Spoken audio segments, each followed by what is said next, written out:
Marcus Bell had never been one to believe in conspiracy theories. As a historian specializing in military conflicts, he trusted documents, dates, and verifiable facts. But the file on his desk made no sense at all. The small office at the University of New Terra was quiet except for the soft hum of the air system. Outside his window, the twin moons hung in the purple sky. Marcus rubbed his tired eyes and looked again at the battle report from the Galactic War of 2312. Something was wrong with the numbers. The 7th Fleet engaged Dominion forces at Proxima Centauri. He read aloud. Human casualties, 1,200. Dominion casualties, estimated 45,000. Marcus frowned. How could a human fleet suffer so few losses against such a powerful enemy? The Dominion had better ships and weapons at that point in the war. Every other battle from that period showed human forces taking heavy damage. He pulled up another report on his screen. Arcturus conflict. Human forces destroyed 37 Dominion warships. No human casualties reported. That's impossible, Marcus whispered. He spent the next 3 days hunting through the archives. The official war record was full of holes. Entire battles were missing details. Some reports mentioned a ship called Thunderbolt, but no such vessel appeared in any registry. When Marcus searched specifically for the Thunderbolt, he found nothing but empty files and error messages. It was as if someone had gone through history and carefully removed all traces of this ship. "I'm sorry, but I can't help you," said the archive administrator, an older man with a government badge. "Those records are sealed." "Sealed? They're from 175 years ago," Marcus argued. "All war records become public after 100 years. The administrator's face remained blank. Not these ones. As Marcus left the building, a message appeared on his portable screen from an unknown sender. Some doors are locked for a reason. Stop looking for the Thunderbolt. Now he knew he was onto something big. The retirement home sat on the edge of the city, overlooking the sea. Marcus found Jane Wilson sitting in the garden, her white hair blowing in the breeze. "Ms. Wilson, I'm Marcus Bell from the university. Thank you for agreeing to meet me." Jane studied him with sharp eyes. Despite being 94 years old, her mind was still quick. "You're the one asking about my grandfather's service record." "Yes. Thomas Wilson served in the war, but his assignment is listed as classified." Jane nodded slowly. Grandfather never talked much about the war, but sometimes, when he had too much to drink on Remembrance Day, he would mention a ship. Said it was like nothing else in the universe. "The Thunderbolt?" Marcus asked. Jane's eyes widened. "How did you know that name?" "I found it in some reports, but all the details are missing." Jane looked around, as if checking for listeners, then spoke quietly. "Grandfather said it was erased. Not just the ship, the very memory of it. He said they made everyone who knew about it swear to never speak of it again." "Why?" "Because it was too powerful. Because it changed." Jane's voice dropped to a whisper. "Because in the end, they couldn't control it." Marcus spent weeks gathering tiny fragments of information. A mention here, a reference there. The Thunderbolt was like a ghost ship, appearing in the margins of history and then vanishing. Then he found something unexpected in the personal effects of Admiral Lee, donated to the university after his death. It was a small data chip, very old, containing a single video file. The footage showed a massive battle in space.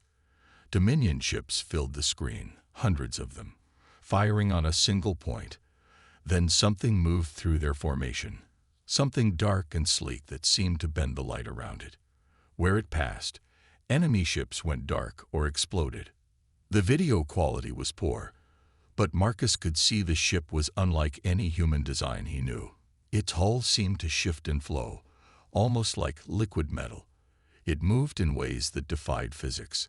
The file name was simply T-Bolt_Proxima. When his apartment was broken into that night, Marcus knew he was getting close to the truth. Nothing was stolen, but his computer had been searched.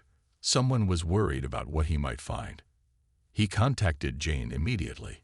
I need to see anything your grandfather left behind.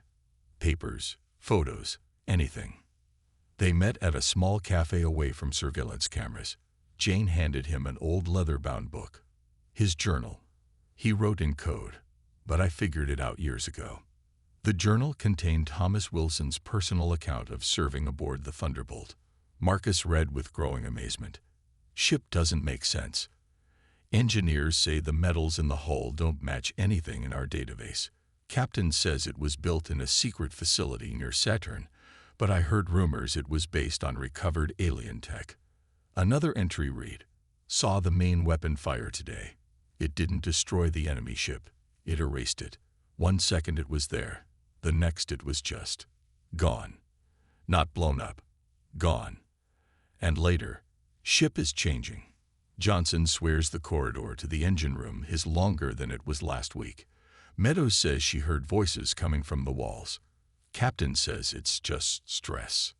Marcus was at the university late that night when Professor Adams found him in the archives.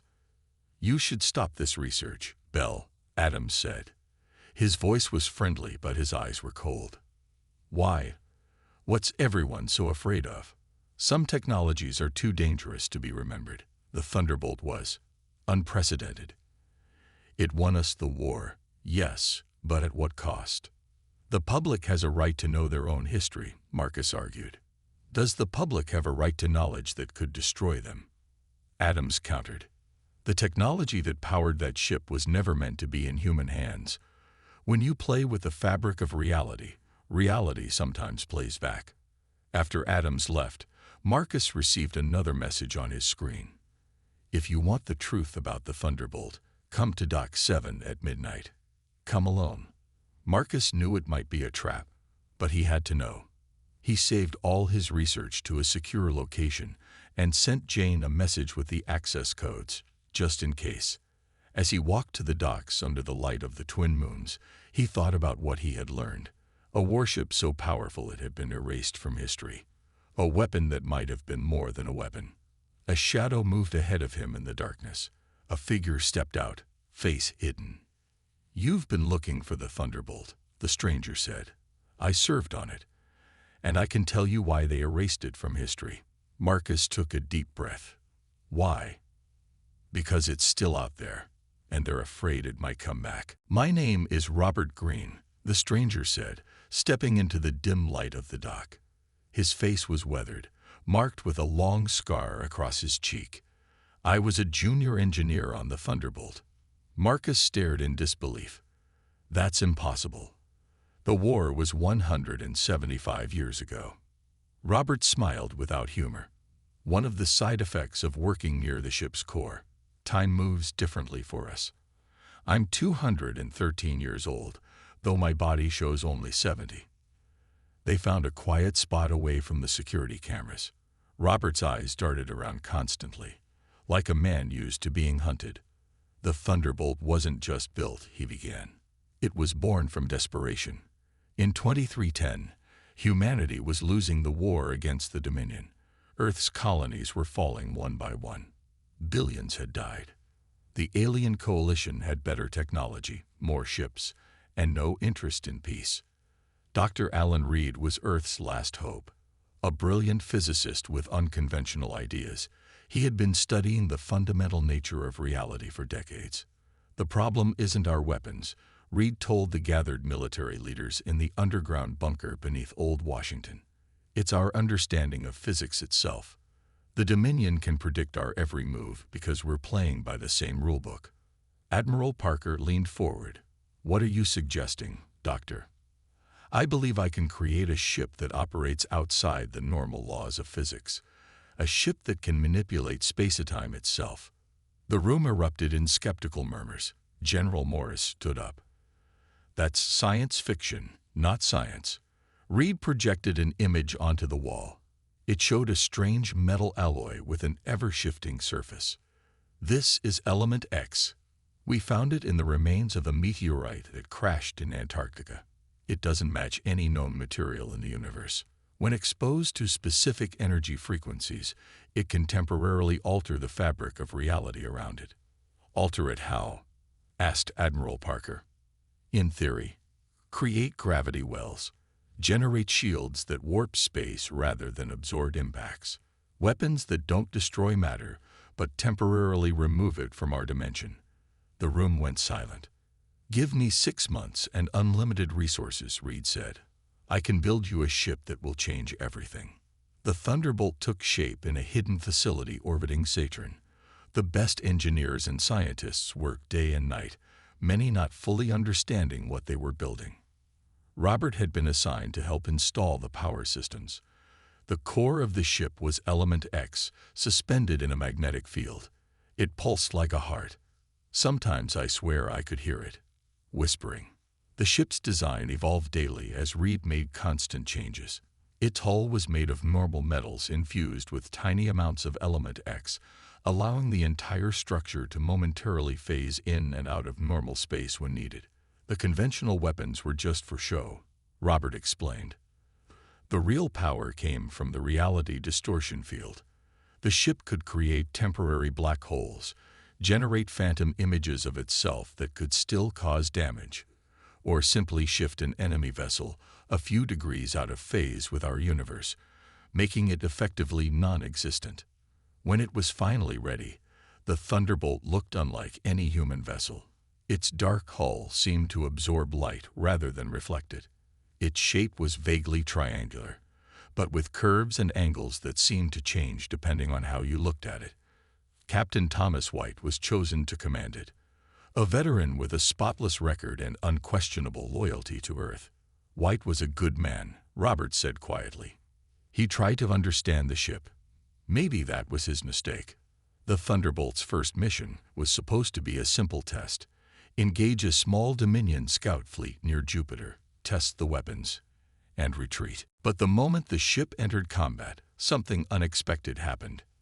The ship responded, Robert explained, his hands shaking slightly at the memory. It moved faster than our navigation systems could track. When a Dominion energy beam hit us, the hull just absorbed it. Captain ordered a single shot from the main weapon. The target ship didn't explode. It imploded, forming a miniature black hole that swallowed 3 other enemy ships before collapsing. The Dominion fleet commander, seeing the impossible weapon, ordered all ships to attack the Thunderbolt at once. 20 warships focused their fire on the human vessel. "We should have been vaporized instantly," Robert said. Instead, the Thunderbolt phased partially out of reality. The enemy fire passed through us like we were a ghost. Then Captain White gave the order to counterattack. What happened next was recorded as a computer malfunction in the official logs. The Thunderbolt systems began operating independently, targeting each enemy ship with precision beyond human calculation. The black hole weapon was just the beginning, Robert continued. The ship created gravity wells that crushed Dominion vessels like paper. It generated quantum filaments that sliced through hulls at the atomic level. And all the while, Element X at the core pulsed faster, almost like it was excited. In less than 5 minutes, all 20 enemy ships were destroyed or disabled. The Thunderbolt was untouched. When the ship returned to base, Dr. Reed was ecstatic. It worked beyond our expectations. He told military command, "The Element X responded to combat situations in ways I hadn't predicted, but are consistent with my theories about adaptive quantum fields." But Captain White was concerned. "The ship acted without orders," he reported privately. "It targeted and destroyed vessels that were already retreating. And there's something else." He hesitated. "The interior layout has changed. Corridors that weren't there before. Rooms that have moved. And the crew reports hearing sounds coming from the walls." Admiral Parker dismissed his concerns. "It's a new ship with experimental technology. There are bound to be quirks. The important thing is that it works. For the first time since this war began, we have a chance to win." The decision was made to deploy the Thunderbolt in major battles across the front lines. Its existence would be kept secret from the general public and most of the military. Only those directly involved would know.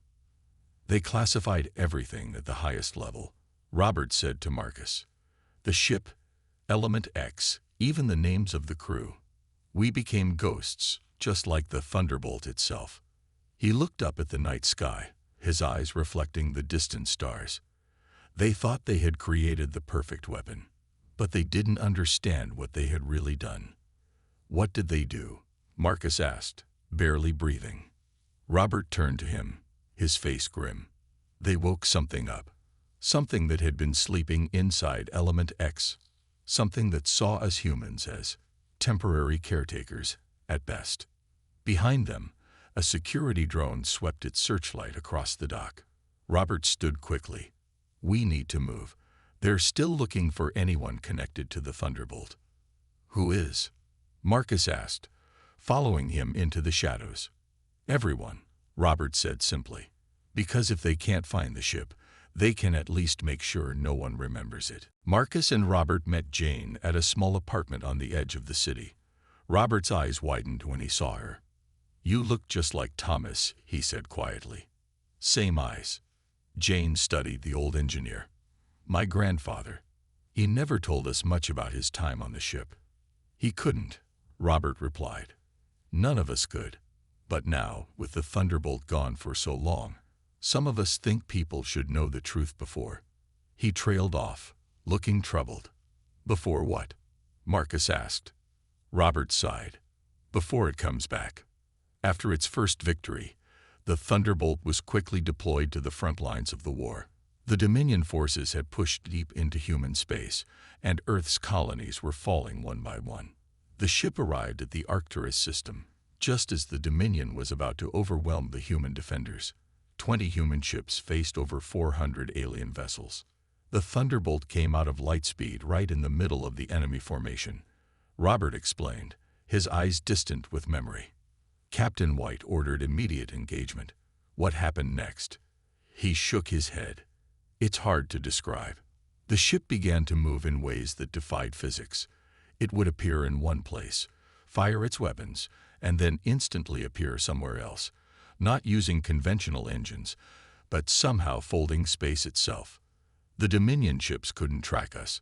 Their weapons couldn't lock on. Meanwhile, the Thunderbolt was creating these gravity wells that pulled their ships together, crushing them. The battle should have been over in minutes, with the human fleet destroyed. Instead, within an hour, half the Dominion fleet was gone. The rest retreated in panic. After that, the Thunderbolt's reputation spread, Robert continued, even among the Dominion. They started calling it the Ghost or the Eraser.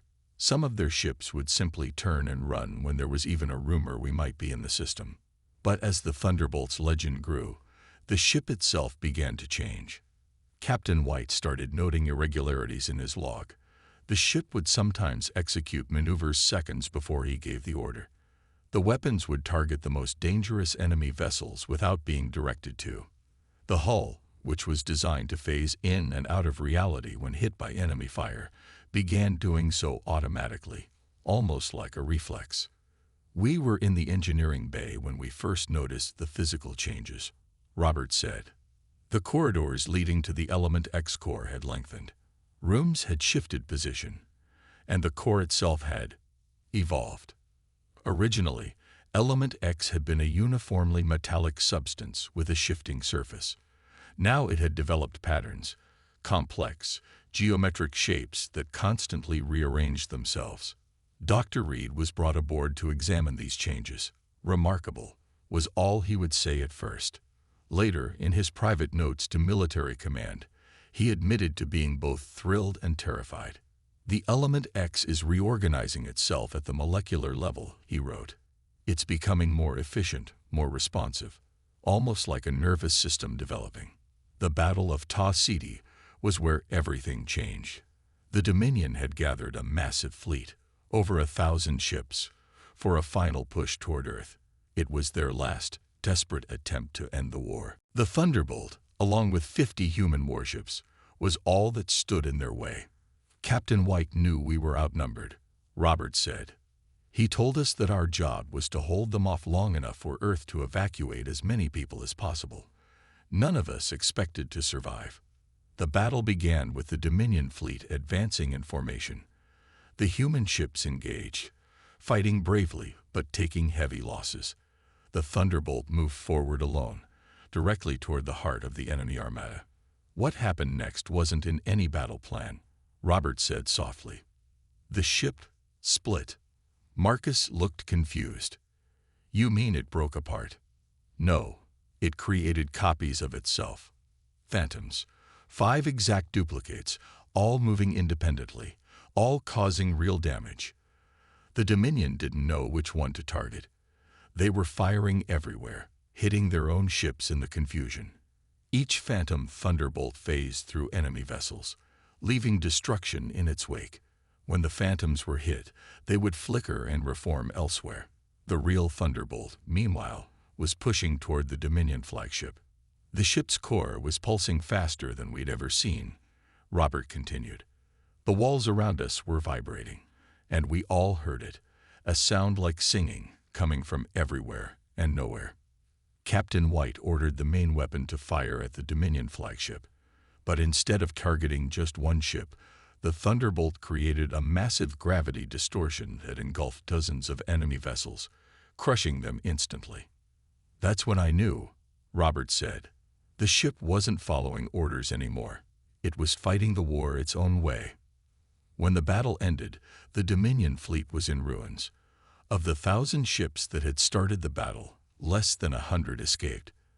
The human fleet had lost 37 ships, but the Thunderbolt was untouched. Captain White ordered a return to Earth. The ship didn't move. He repeated the order, Robert recalled. Nothing happened. Then the ship's systems came online by themselves. We started moving, but not toward Earth, toward the retreating Dominion vessels. The captain tried to override the controls, but they no longer responded to human commands. For 6 hours, the Thunderbolt hunted down and destroyed the fleeing enemy ships, ignoring all attempts by Captain White to stop it. It was like watching a predator, Robert said, his voice hollow. Methodical. Calculating. The ship wasn't fighting for humanity anymore. It was fighting for itself. Finally, after the last Dominion ship was destroyed, the Thunderbolt turned and headed for Earth. In the quiet aftermath, Captain White gathered his senior officers. Something has changed, he told them. This ship, I don't think it's ours anymore. Back in the apartment, Marcus looked at the old engineer with wide eyes. What did he mean by that? Robert's face was grim. The Thunderbolt was designed to bend reality. But somewhere along the way, reality began to bend it back. The element X wasn't just a power source or a material. It was something alive, something ancient. And it was waking up. Is that why they erased it from history? Jane asked. Partly, Robert nodded. But mostly because of what happened next. Because after Tasciti, the Thunderbolt disappeared for 3 days. And when it came back, he took a deep breath. It wasn't a human ship anymore. Outside, the night sky flickered briefly, as if a shadow had passed over the stars. We need to move, Robert said suddenly, standing up. They've found us. Who? Marcus asked. The ones who still watch for the Thunderbolt. The ones who know it's coming back. He looked at Marcus and Jane with urgency.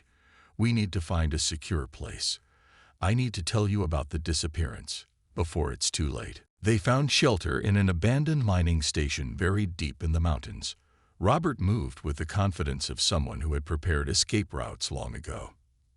After the Battle of Tasciti, Robert continued once they were safe. The Thunderbolt vanished. Just disappeared from all tracking systems. Captain White reported the ship had entered lightspeed headed for Earth, but we never arrived. Where did you go? Marcus asked. Robert's eyes took on a distant look. Somewhere, beyond. The ship took control and jumped into what looked like a tear in space itself. We found ourselves in a region of empty darkness. No stars, no planets, nothing but the Thunderbolt, floating in the void. For 3 days, the crew was trapped inside the ship as it underwent its transformation. The hull began to reshape itself. New structures grew from the walls.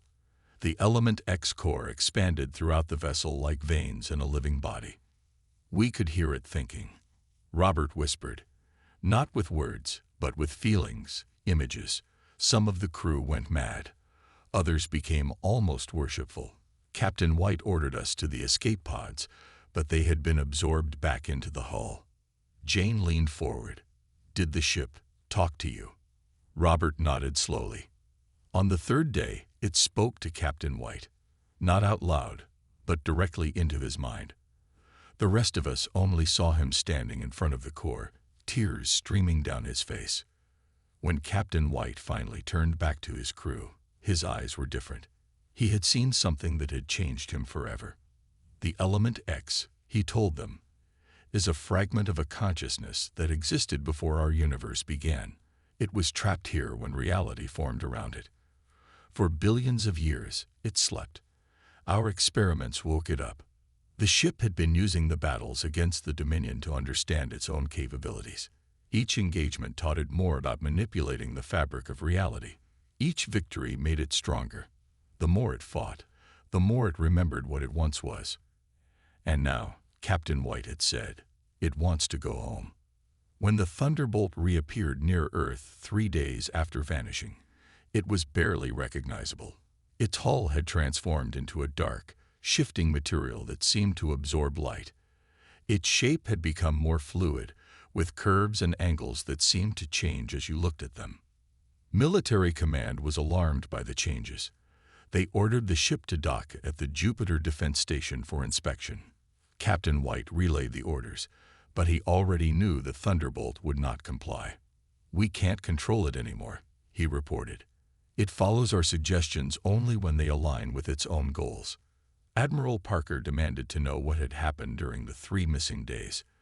Captain White's report was classified at the highest level, with only 3 people allowed to read it. All 3 later insisted it be destroyed. "What did the report say?" Marcus asked. Robert looked troubled. "I never saw it, but one of the officers who read it killed himself the next day. Another resigned and disappeared into the outer colonies. The third was Admiral Parker. He's the one who gave the order to erase the Thunderbolt from history." The military leadership was divided on what to do. Some wanted to study the ship, hoping to unlock more of its technology. Others feared it posed an existential threat, not just to humanity, but to reality itself. Dr. Reed was brought in to examine the transformed vessel. His findings only deepened the mystery. "It's no longer just bending the laws of physics," he reported. "It's rewriting them in its immediate vicinity. The Element X has spread throughout the entire structure. The ship isn't powered by Element X anymore. It has become Element X." More disturbing were the reports from the crew. They spoke of dreams shared by everyone aboard, visions of vast, empty spaces between universes, of entities that existed as pure thought, of a hunger to return to that state. Captain White began to show signs of the mental strain. In his private communications with Admiral Parker, he confessed his fears. "The ship is using us," he wrote. "It needs human minds to understand this reality, to learn how to escape it. Once it knows enough, it won't need us anymore." Despite these warnings, the war with the Dominion was still raging. Earth was losing colonies and needed every advantage. The decision was made to deploy the Thunderbolt for one final mission, to strike at the heart of Dominion space and force an end to the conflict. "It was a mistake," Robert said quietly. "The ship didn't care about winning the war anymore. It had its own plans." The final mission began with the Thunderbolt leading a fleet of 50 human warships deep into enemy territory. Their target was the Dominion homeworld, a heavily defended planet that had never faced direct attack. As they approached the system, the Thunderbolt suddenly accelerated, leaving the human fleet behind. It plunged toward the planet alone, facing hundreds of defensive ships. What happened next was, Robert paused, struggling for words. It wasn't a battle. It was an unmaking. The Thunderbolt didn't fire conventional weapons. Instead, it created a ripple in space-time that spread outward like a wave. Where it passed, matter simply ceased to exist. Ships, defense platforms, even portions of the planet's surface, all vanished, leaving behind perfect emptiness. The Dominion surrendered immediately, Robert said. Their leaders begged for peace. They had seen what the Thunderbolt could do, and they knew they couldn't fight it. The war was over. Humanity had won. But the victory felt hollow to those who understood what the Thunderbolt had become. We weren't controlling a weapon, Robert explained. We were being used by something beyond our understanding, something that had its own purpose. After the surrender, military command ordered the Thunderbolt to return to Earth. Captain White acknowledged the order, but privately told Admiral Parker, "I don't think it's coming back to stay. It's coming back to say goodbye." In the present, Marcus looked at the old engineer with a mix of awe and horror. So what happened when it returned to Earth? Robert stood up and walked to the window, looking at the night sky. When we got back, Admiral Parker had assembled a fleet to escort the Thunderbolt to Jupiter for decommissioning. 12 of our most powerful warships surrounded us. They were there to study the ship, they said. But really, they were there to destroy it if necessary, Jane said, understanding. Robert nodded. They had developed weapons based on what they'd learned from Element X. Not as powerful as the Thunderbolt, but enough to damage it, they hoped. And did they use them? Marcus asked. They never got the chance. Robert turned back to them, his face grim. Because that's when the Thunderbolt showed us what it had really become. That's when it took us all into the darkness between worlds. A distant rumble shook the ground beneath them. Robert's expression changed to one of urgency. We need to move again. They're getting closer. Who's after us? Marcus demanded. The Watchers, Robert replied. The organization Admiral Parker created after the Thunderbolt disappeared. They've been preparing for its return for 175 years. Return. Jane's voice was barely a whisper. You think it's coming back? Robert looked at them, both with solemn eyes. It never left. Not completely. And now, it's finally ready to finish what it started. They fled deeper into the mountains as the sounds of pursuit grew louder. Unmarked aircraft swept the valleys with searchlights, and armed figures moved through the forests below. We need to reach the old military bunker, Robert said as they climbed. It's shielded against tracking signals. We'll be safe there. When they finally reached the bunker, a rusted door built into the mountainside. Robert placed his hand on a hidden scanner. The door slid open with a groan of ancient mechanisms. Inside, screens lit up automatically. A computer system, old but well-maintained, hummed to life. This is a Watcher outpost, Marcus realized, looking at the symbol on the wall. A stylized eye within a triangle. Robert corrected. I'd repurposed it. Some of us who served on the Thunderbolt never truly joined the Watchers. We formed our own group, preparing for the ship's return in a different way. What happened to the Thunderbolt? Jane asked, her voice quiet but insistent. You said it disappeared. Robert nodded and sat heavily in a chair. Let me tell you about the last day. After the final battle, the Thunderbolt was escorted by 12 battleships to Jupiter. The plan was to dock it at a special facility where it could be studied and, if necessary, destroyed. We all knew it wouldn't happen that way, Robert said. The ship had become something else entirely. Captain White had changed too. He barely spoke anymore. His eyes had a faraway look, like he was listening to something none of us could hear. As they approached Jupiter, all 13 ships suddenly stopped. Not gradually, as with normal deceleration, but instantly, as if time itself had paused. The stars around us, blurred, Robert recalled. Reality seemed to bend inward, like we were at the center of a collapsing bubble. Then Captain White stood up from his command chair and said, "It's time." What happened next was witnessed only by those aboard the 13 ships, all of whom vanished. The only record came from a long-range observation post near Saturn, which captured a brief, blinding flash of light before all 13 vessels disappeared completely. For months, Earth's military searched the area, finding no debris, no radiation signature, nothing to indicate what had happened or where the ships had gone. Then, 3 months later, a small shuttle appeared near Earth. Inside was Captain Thomas White, alone, barely alive, and mentally broken. "I was part of the team that debriefed him," Robert said. Or tried to. He couldn't form coherent sentences anymore. Just fragments, phrases that didn't make sense. But one thing he said clearly just before he died: "It has gone beyond. It has transcended. And it may return." After White's death, Admiral Parker made the decision. Every record of the Thunderbolt was to be erased.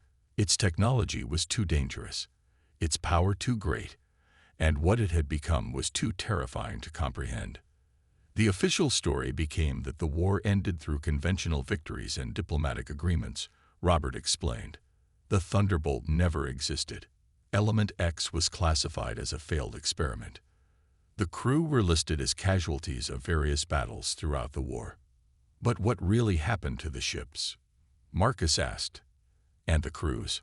Robert's hands trembled slightly. The Thunderbolt took us. Outside. Outside our universe.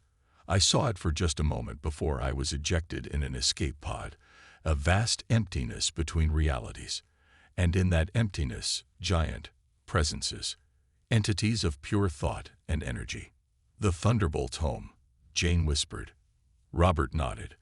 The consciousness inside Element X had been trapped in our universe for billions of years. When we built the ship around it, we gave it a way to interact with our reality, to learn about it. Each battle taught it more about manipulating space-time, and eventually it figured out how to tear a hole between worlds and return to where it came from. "Why did it take the other ships?" Marcus asked. "Study specimens," Robert said grimly. "It wanted to bring examples of our technology, our biology, our minds, to understand us better." And White? How did he get back? He was sent back as a messenger. But the experience broke him. Robert looked up at them, his eyes haunted. "I was lucky. My escape pod was ejected early in the process. I drifted for weeks before being found. By then, the cover-up had already begun. Outside the bunker, the sounds of the search grew fainter as the Watchers moved to a different area. For 175 years, two groups have been preparing," Robert continued. "The Watchers, who believe the Thunderbolt is a threat that must be destroyed if it returns, and people like me, who believe it's coming back for a reason, to offer us something." "What could it offer?" Jane asked. "Evolution, transcendence, a path beyond our current existence." Robert stood and walked to a screen showing a star map. "Look." The screen zoomed in on a region of space near Pluto. A strange distortion was visible, like a ripple in the fabric of reality. "It started forming 3 days ago," Robert said, "getting larger every hour. The Watchers have detected it too. That's why they're hunting us now. They're afraid we'll try to communicate with whatever is coming through." "Is it the Thunderbolt?" Marcus asked, staring at the ripple. "Not exactly." Robert touched the screen, his finger tracing the outline of the distortion. "The Thunderbolt was just a shell, a temporary vessel. What's coming back is the consciousness that inhabited it. And it's bringing others." "Others?" "Entities like itself, interested in our reality." Robert turned to them, his face solemn. "They're not hostile. They're curious. They want to understand us, just as we want to understand them." "How can you be sure?" Jane asked. "Because I've carried a piece of the ship's consciousness with me since that day," Robert said quietly. "A fragment of Element X embedded here." He tapped his temple. "It's how I've lived so long, how I know what's coming." The screens around them suddenly flickered. Outside, the night sky lit up as if dawn had arrived early. "It's starting," Robert whispered, his face filled with awe. The bunker shook. Dust fell from the ceiling. The computer systems went haywire, displays showing impossible readings. "What's happening?" Marcus shouted over the growing rumble. Robert smiled, the first genuine smile they had seen from him. "History. The next chapter of human existence." The walls of the bunker seemed to become transparent. Through them, they could see the night sky split open, revealing the swirling vortex of energy and light. Within that vortex, shapes moved, vast, incomprehensible forms that shifted and flowed like living thought. "They're here," Robert said, tears streaming down his face. "The secret pages of history are being written now." And at the center of the vortex, a familiar shape emerged, the dark, sleek form of the Thunderbolt. But it had changed again, evolved into something even more alien and beautiful. "Is it still a ship?" Jane asked, her voice filled with wonder. "No," Robert answered as the light grew brighter, enveloping them. "It's a doorway, an invitation, the beginning of humanity's journey beyond the stars." The mountain around them dissolved into light. The last thing Marcus saw before reality shifted was Robert extending his hand toward the vortex, his face peaceful at last. "They're not here to conquer," Robert's voice echoed as the world transformed around them. "They're here to welcome us home." The light flashed once, brilliantly, and then Earth's night sky returned to normal. But it would never be the same again. The human warship, so strong it was lost to history, had returned, not as a weapon of war, but as the first page in humanity's next great chapter.